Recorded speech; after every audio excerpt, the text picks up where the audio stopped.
Hola, hoy les voy a hablar de un tema muy relevante para las finanzas de Colombia. Es algo que ha venido preocupando hace mucho tiempo, pero solo hasta ahora ha sido del interés ciudadano y lastimosamente se desinforma mucho acerca de esto. Les voy a contar por qué está subiendo tan aceleradamente el precio de la gasolina y por qué seguirá subiendo mucho tiempo más. Para esto les traigo información muy interesante acerca de cómo funcionan los subsidios a los combustibles en Colombia. ¿Cómo ha sido el comportamiento histórico del precio de la gasolina en Colombia y qué podemos esperar de aquí en adelante? Recuerda que vengo haciendo videos cada semana acerca de varios temas relevantes para el país, sobre los cuales hay mucho desconocimiento y desinformación. Pero aquí te muestro con datos toda la realidad, así que dale like, comparte, comenta y suscríbete. Comencemos. Bueno, el video de hoy está súper interesante porque este es un tema que últimamente está tocando a todos y lastimosamente pues en los medios no se encuentra información completa, inclusive a veces se encuentra información errónea y no se está tratando pues como en realidad de tratarse este tema que es muy serio para la nación. Entonces hoy de lo que les voy a hablar es sobre el precio de los combustibles y principalmente el de la gasolina que venimos viendo que cada mes está subiendo 200, 400 pesos y esta gráfica la saqué para la ciudad de Cali. Esto me dio para mostrarles un video de cómo es este proceso, también algo muy interesante para que vayan a verlo. Entonces tengo los datos acá de cómo ha sido el precio histórico de la gasolina en Cali. Este es como el precio promedio al cual se está vendiendo en las estaciones de gasolina de Cali. Tenemos entonces por aquí la línea roja que es la gasolina y la oscura que es el ACPM. Para la gasolina vemos entonces que para el año 2018 estamos a 8.600 y para el año 2020 ya estábamos en 9.500, es decir, más o menos 1.000 pesos había subido. Pero pues aquí pasó la pandemia, ¿no? Entonces ahí se desplomaron todos los precios del petróleo, de la gasolina. Entonces hay una falsa creencia que pensamos que siempre está subiendo y pensamos que la gasolina siempre está carísima, pero eso no es verdad, ¿no? Y ha habido diversos momentos pues a lo largo de esta historia que también la gasolina ha bajado de precio aquí en Colombia. Entonces por acá en el 2020 bajó de 9.500 que estaba y se puso nuevamente por acá como por los 8.300. Ahí se mantuvo estable durante esa época, había muy bajita demanda de gasolina, por ende los precios estuvieron bajitos y prácticamente todo ese año hasta comenzando el 2021 se mantuvo a ese precio. Y ya comenzó la recuperación económica, entonces ahí nuevamente comenzaron a haber incrementos de la gasolina en los primeros momentos del 2021, pero pues ya aquí se pararon esos incrementos, o sea, todo el resto del 2021 se mantuvo estable, pues recordemos que también hay otro evento ahí que fueron los paros, entonces el país está casi que encendido, muy difícil hacer un incremento de gasolina en ese momento, y ya pues hasta acá el 2022 fue que se reanudaron unos incrementos y aquí en el segundo semestre comenzaron a incrementarse durísimo los precios de la gasolina, se incrementó por ahí en julio, ahorita les muestro un poquito cómo fue, y a partir de octubre, noviembre y diciembre a 200 y ahí para arriba ha venido ya incrementando de a 400 pesos mensuales, cosa que nos lleva hoy a tener un precio promedio de 11.600, digamos que es el precio de referencia. Hoy se pueden encontrar tal vez en algunas estaciones de servicio gasolina que está a 11.200, pero pues esto va a converger a fin de mes hasta este precio aproximadamente. Bueno, entonces para que entiendan por qué está subiendo la gasolina en este momento, les tengo que hablar del Fondo de Estabilización del Precio de los Combustibles, que es un mecanismo local, como le dice su nombre, para estabilizar el precio. Bueno, entonces les voy a contar un poquito la historia. En el pasado, entre los 80 y los 2000, el precio estaba regulado y se ajustaba por inflación. El problema de esto era que en ocasiones ese precio terminaba siendo inferior al costo de producción de Ecopetrol. Entonces finalmente Ecopetrol subsidiaba directamente ese mercado y le podía representar pérdidas pues a venderlo al precio menor de lo que le estaba costando producirlo. Ya viendo ese problema, en los 2000 se vio la necesidad de reconocer el costo de oportunidad para Ecopetrol de vender su producción localmente frente a hacerlo en el mercado internacional a precios superiores. Básicamente cuando hablo del costo de oportunidad, es que tú tienes un cliente afuera que te está, por decir algo, comprando el barril de petróleo a $100 y tú tienes un cliente interno que prácticamente el Estado te está obligando a vendérselo a $50. Entonces, por cada barril que le vendas al Estado, en vez de vendérselo al extranjero, estás perdiendo 50. Bueno, entonces para reconocer ese costo de oportunidad, lo que se necesita es que el ingreso al productor debería igualar el precio de paridad de exportación. Entonces, como durante esos años comenzó a subir mucho el precio del petróleo, el gobierno finalmente decidió subsidiar este diferencial en los precios. Bueno, aquí a la derecha hay una información que no la voy a detallar mucho en este momento, pero resulta que el precio de los combustibles tiene una composición donde no todo es el precio del productor, ¿no? Entonces acá lo trae para ver que el ingreso del productor resulta siendo más o menos la mitad, el 51%, y el resto del precio del combustible se dan otros gastos como impuestos, transporte y margen de contribución, etcétera. Bueno, entonces decíamos en que ya se había establecido que el gobierno iba a subsidiar la diferencia entre el precio al exterior y el precio interno, pero por allá en el 2007 decidieron que como los precios finalmente deberían converger, se iba a crear un mecanismo para evitar fondearse con los recursos del presupuesto nacional y a su vez bajar la volatilidad de los precios internos. Entonces se creó un fondo que iba a ser autosostenible, donde se iba a acumular recursos en las épocas de precios bajos internacionales, es decir, cuando el ingreso al productor interno fuera mayor al precio internacional, y se iba a descapitalizar o deshorrar en precios de cotizaciones elevadas en el exterior, es decir, cuando el precio interno fuera menor al precio internacional. Entonces, en esta gráfica de la derecha se puede apreciar un poquito mejor. La línea azul, pues, es el precio de referencia internacional y la línea rojita es el precio de venta en Colombia. Cuando les hablo antes de que se iba a bajar la volatilidad, miremos la azul, eso va de arriba para abajo, va moviendo, pues digamos que eso va en relación con el precio del petróleo también. Y la línea rojita vemos que no tiene esos movimientos tan bruscos. Entonces, efectivamente sí funcionó el mecanismo como para bajar la volatilidad. Sabemos que el movimiento de los precios aquí en Colombia es muy suave, no hay como esos cambios bruscos, es decir, que pasó por lo menos acá de 8.000 pesos, luego subió a 10.000, luego bajó a 5.000, luego volvió a subir. Entonces, no, más o menos pues la gasolina en Colombia se mantuvo por ahí en 6.500, subió a 7.500, más o menos como por ese rango. Entonces ha sido como un movimiento muy suave. Entonces, en ese sentido, pues digamos que el fondo de estabilización cumplió ese propósito. Pero entonces el otro propósito era que iba a ser autosostenible. Cuando el precio interno fuera superior al precio internacional, sí iba a ahorrar. Pero entonces si vemos acá en la gráfica, quizá fuera muy poquito. Por aquí puede ser un punto. Entonces el precio, que es el rojo, el precio interno, está por encima del precio de referencia internacional. Digamos que en este momento se ahorró. Pero ¿qué pasó en el resto? Pues por lo menos miremos casi la mayoría, el precio internacional estuvo por encima. Entonces finalmente pues esto autosostenible no tiene mucho. Aquí casi que si sacamos pues el total, las veces que estuvo por encima del precio fueron mayores a las que estuvo por debajo. Bueno, entonces el precio de la gasolina está directamente relacionado con el precio del petróleo. Aquí les trae esta gráfica del comportamiento histórico del petróleo Brent, que es la línea azul, contra el tipo de cambio del dólar con el peso colombiano, que es la línea naranja. Entonces estos usualmente han tenido una relación inversa, ¿no? Cuando se presenta bajos precios del petróleo, entonces se encarece un poco pues el tipo de cambio acá y en otro momento pues pasa lo contrario. Cuando se sube mucho el precio del petróleo, el tipo de cambio tiende a bajar. Entonces yo en otro video les decía que por acá desde el 2002-2003 se vio una tendencia bajista del peso colombiano y eso coincidió pues obviamente con la subida del precio del petróleo, que ahí se mantuvo. Pero bueno, entonces le trae esta gráfica, básicamente es para contarles que por acá en el 2007, cuando se tomó la decisión de comenzar con el fondo de estabilización, pues vemos que no se contaba que iba a seguir subiendo tanto pues el precio del petróleo. Fíjese que en este momento alcanzó como los $140, solo bajó pues en este momento por el tema de la crisis, pero volvió a subir y se mantuvo por acá prácticamente en los $100. Solo hasta como el 2014 fue que comenzó a bajar de nuevo el precio del petróleo. Entonces toda esta época fue de precios altos de petróleo y el dólar barato pues acá en Colombia.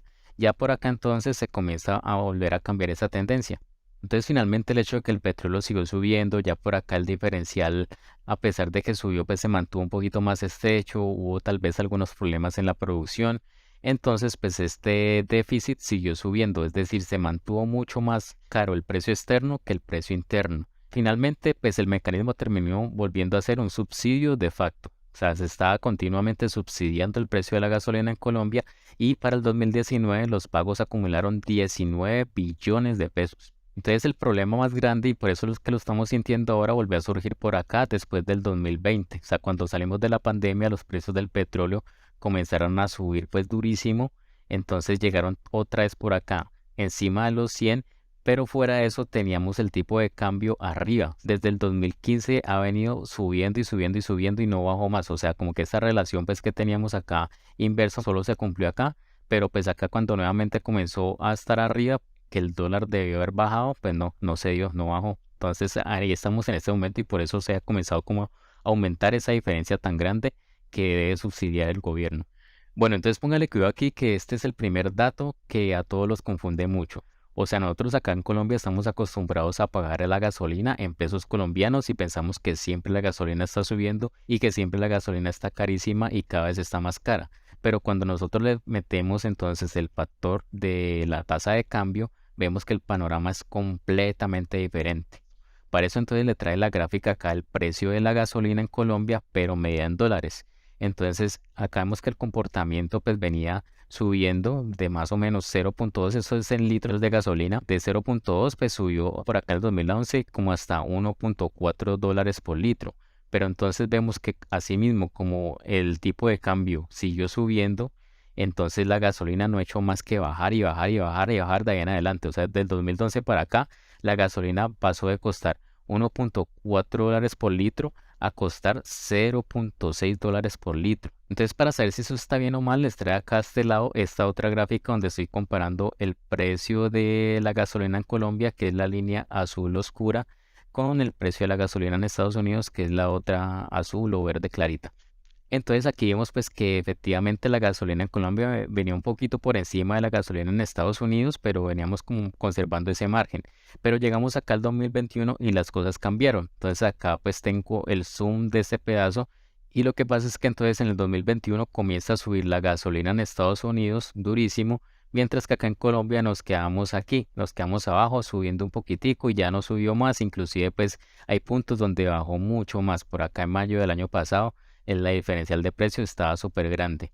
Ahí fue cuando se comenzó a tomar decisiones y ya se comenzó a aumentar un poquito el precio de la gasolina. Entonces vemos que se está cerrando, pero muy lentamente este diferencial. Que a la fecha tenemos como que por cada litro de gasolina, el precio en Colombia está como a 2.800 por litro.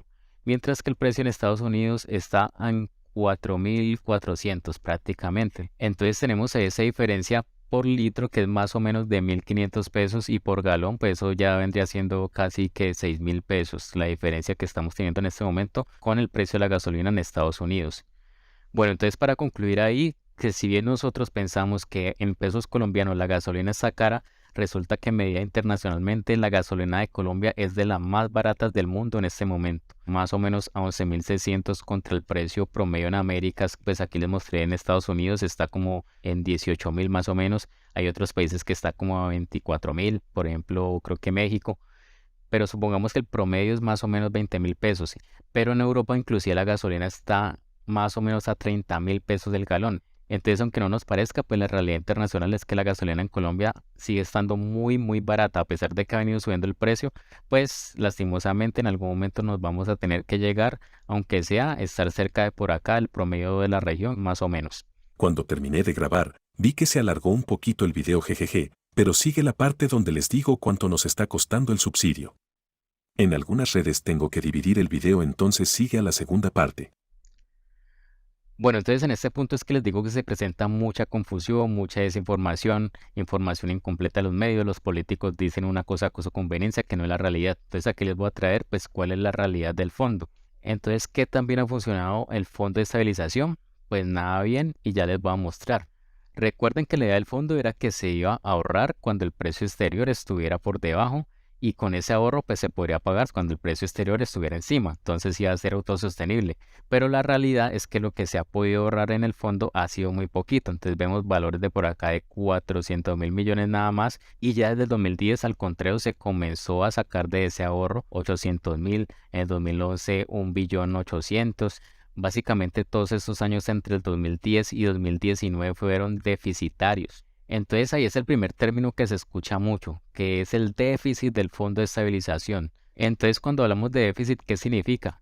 Que lo que se está gastando es más de lo que se tiene ahorrado. Inclusive pues se veía que esto no estaba funcionando, entonces por ahí en el 2019 se saldó toda la deuda y se pensaba reformar este sistema. Pero entonces nuevamente llegó el 2020, la pandemia. Y curiosamente, pues en el 2020, con toda la bajada de los precios, pues fue el único año después de tantos años deficitarios donde se presentó superávit, pero un superávit como de 150.000 millones, algo así. Con todo el afán de la pandemia y todas las otras prioridades, pues entonces se postergó la idea de modificar este fondo. Pero entonces después de ahí viene el problema. Seguimos con el dólar alto y comienza a subir el precio del petróleo. Entonces para el 2021 ya se presenta un déficit de 11 billones 400 mil. Y para el 2022 pues algo más extremo que fueron 37 billones. Y se proyecta que para este 2023 pues ya con los ajustes que se vienen haciendo baje a 28 millones. Entonces, una de las cosas que yo veo que desinforman mucho o dan otro mensaje es esto del déficit, porque se dice como que, bueno, recibimos un déficit de tal magnitud, pero entonces acá vemos que este déficit no es como que se haya creado en determinado gobierno por una mala gestión, sino que per se hay un diferencial de los precios que está muy grande y que se ha abierto mucho más. Esto lo que quiere decir es que el déficit se sigue generando día tras día. O sea, este costo que se está debiendo pagar se aumenta todos los días. Entonces el gobierno cada vez debe estar pagando esta diferencia, pues porque está subsidiado todavía. Mientras no se cierre este diferencial, va a seguir pagándolo. Y eso le cuesta pues al Estado entre 2 y 3 billones mensuales. Si tenemos en cuenta que se acaba de hacer una reforma tributaria como por 20, entonces casi que estamos hablando de 2 reformas tributarias lo que se gastó en el 2022. Entonces ahí ya entra como una decisión que es listo, nos dedicamos como a subsidiar el combustible o con esta plata que se está gastando pues la tomamos como para invertir en otras necesidades del país. Pero bueno, entonces recuerden que para el 2022 fueron 37 y lo que se estima para el 2023 van a ser 28. Eso pues contando con los ajustes que se están dando, pero el déficit se compone de los subsidios a la gasolina y a la CPM. Entonces ya por el lado de la gasolina se ha venido cerrando un poquito, inclusive se comenzó tarde, pero de la CPM todavía no se ha tocado y esa diferencia está más grande. Entonces la idea es que este gobierno va a comenzar a subir el CPM del segundo semestre, vamos a ver cómo se hace, pero tal vez esta cuenta de 28 pueda ser más grande. Bueno, entonces aquí voy a tocar otro punto en el que se presenta mucha desinformación y propaganda falsa. O sea, si es que el mensaje que se está transmitiendo actualmente es que se tiene que subir los precios porque el gobierno anterior no hizo los pagos correspondientes, entonces acá les voy a mostrar cómo fue la realidad de las cosas. Listo, en esta tablita entonces les resumí cómo han sido los últimos años, que ha sido donde se ha presentado el mayor problema. Para el año 2021, o sea, comenzando el año 2021, había un saldo inicial de 0.3 billones. Eso era lo que estaba en ese momento de déficit, ¿no? Que estaba pendiente por pagar a inicios de 2021. Durante el 2021 se hizo el pago por 3.9 billones. O sea, en ese año el gobierno pagó 3.9 billones que correspondió a saldar la deuda hasta el primer semestre de 2021. Listo, entonces en el 2022 se comenzó el año con un déficit de 7.8 billones. Es decir, se ha pagado hasta el primer semestre y seguramente el segundo semestre costó 7.8 billones. Eso fue lo que quedó en déficit ahí. Y ya entonces en julio de 2022 se decidió que se iban a pagar 14.2 billones. Esto correspondió al pago hasta el primer trimestre de 2022. Es decir, se pagó lo que estaba pendiente por pagar a inicios de 2022 más lo que costó el primer trimestre del 2022. Eso sumó 14.2 billones. Entonces, obviamente, en el segundo trimestre de 2022, pues eso se comenzó a acumular. Esto se liquida trimestralmente, ¿no? Entonces, el segundo trimestre que va hasta junio, pues se liquida un poquito después, pero entonces ya este no lo entró a pagar el gobierno anterior, sino que el nuevo gobierno hizo un pago adicional de 4 billones en diciembre de 2022. Es decir, en el año 2022 se pagaron como 18.2 billones, que 14 fueron del gobierno anterior y 4 del gobierno entrante. Y llegamos así pues a este año, ¿no? Bueno, entonces comenzamos en el 2023 con una cuenta por pagar de 26.5 billones. Esto es equivalente más o menos a pensar que entre el segundo trimestre, es decir, de abril al 31 de diciembre de 2022, se presentó un diferencial de más o menos 26.5 más 4. Estamos hablando de 30.5 billones en esos 3 trimestres nada más. Entonces ahí vemos pues la magnitud de lo que representa este costo para la nación. ¿Y qué se prevé hacer entonces en este año? Comenzamos con un saldo de 26.5, ya lo que se decretó es que con los dividendos pues de Ecopetrol que le corresponden al Estado, ya sabemos que el Estado tiene una participación más o menos del 90% en Ecopetrol, se van a recibir 21.57 billones y esto se va a cruzar, se va a ver un cruce de cuentas ahí donde se van a pagar parte de esos 26.5. Va a quedar como un saldito de 5 billones a la fecha. Pero entonces les decía que en este momentico está creciendo el déficit. Esto solo va a inicio pues de enero. El 1 de enero teníamos esta cuenta por pagar. Ahorita pues entonces ya estamos en abril y cuánto ha subido pues en estos 3 trimestres, pues nos falta que nos llegue la factura, ¿no? ¿Y cuánto va a seguir subiendo? Esperamos que sea menos porque ya comenzó a cerrarse pues el diferencial con el precio de la gasolina, pero entonces sabemos que eso no va a ser bajito. Bueno, entonces aquí rápidamente toco un temita que es muy polémico, que es sobre este tema de Ecopetrol. Pues hay una discusión sobre el tema de transición energética, cuándo se debe hacer, pero entonces la transición, el problema es que no es tanto de la energía, no es tanto ambiental, sino que tiene un tema fiscal muy fuerte. Resulta que en el 2022, pues el total de ingresos que representó para la nación por parte del Ecopetrol fueron 42,8 billones, de los cuales 16 fueron en dividendos.